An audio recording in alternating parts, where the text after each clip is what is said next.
Those who labeled Nigeria as zoo are suddenly in love with Nigerians. What is going on, Omokri? Omokri, who was an aide to the former president of Nigeria, Goodluck Ebele Jonathan, has recently stirred countless controversies online after he asked his followers to explain the sudden change or transformation of those who replaced their rising sun profile pictures with something else.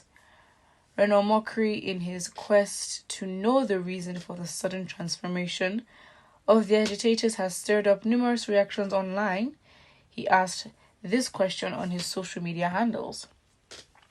All of a sudden, those who maligned Nigeria as zoo are suddenly in love with Nigeria and enthusiastically anticipating the 2023 election. All the rising sun profile photos have been replaced with something else. What is going on? Who can explain this transformation? As usual, his followers took to the comment section to give him the answer that he seeks. Well, first, the comments or the replies say they want to give Nigeria another chance. All is possible when there is hope. If you are truly a lover of Nigeria, are you not supposed to be happy with the new development? Everything is not politics. This betrayal from y'all won't be forgotten in a hurry. You want to start what you can't finish again, please. That is a very big one for Nigeria. Peter Obi is the real unifier and not a tickle. The transformation is a pointer to the fact that an Igbo presidency may assuage the agitation for succession of Biafra. This will actually return peace to the southeast. I mean, again, I think it's just Omokri being shady, and I really don't know, attention seeking as usual, to be honest. And it's like, if you're going to shade somebody, come out with your full chest, really. What is this rising sun profile pictures? Of course, it's referring to Biafrans and those supporting Ipob, because that is literally what the flag is. Who else?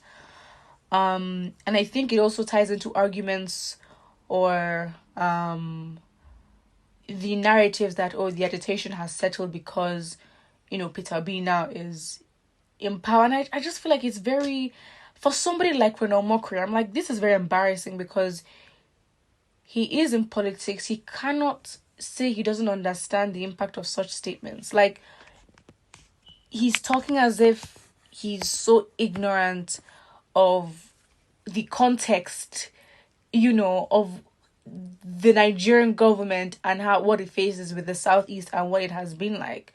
So then you furthering or trying to hint at such a narrative that these people with, the rising sun flag in their profile pictures have changed it to something else.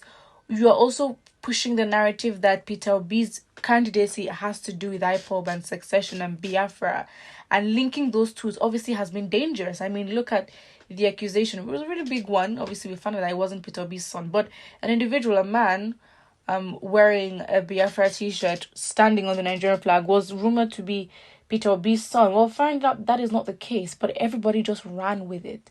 So it's like, this just goes to show that Omokri is very much bent on destroying and trying to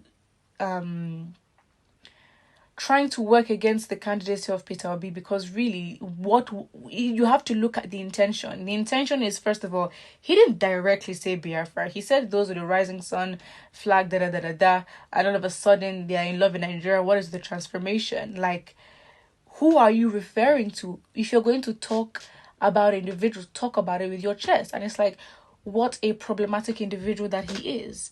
He is really trying to stir up controversies, and that is what he does. But you have to look at what is the essence. Because if you call yourself a learned man, the intention is you're not going to act as if you don't know what you're doing, but you're trying to work against a movement. And now the fact that, you have been very much tackled on social media to a large extent that you couldn't handle it, now you're back again to do the same thing, but with less confidence. I mean, you could have stayed the way you were and still make statements that you did, but it's very embarrassing, and it just shows the bad mind, the bad intentions that he has for Peter Obi and also the youth of Nigeria, and really all he has been saying, you know, concerning the APC has just been because he's part of the PDP and opposition party. That's what he does. So, he has really shown how disingenuous he is, and so it's not really surprising. It is disappointing. But those that I guess, so really it's not even about those being intelligent or those that look to have the education, but again, it just goes to the intention of these people's hearts. I mean, really, you can give constructive criticism. I mean, you have, someone like Dile Faritimi, who obviously has talked about Peter Obi in the past, but then again, with the neutrality on the fact of how rubbish the Nigerian government is, he is still able to compare and also talk about Peter Obi's candidacy and how it can be rectified.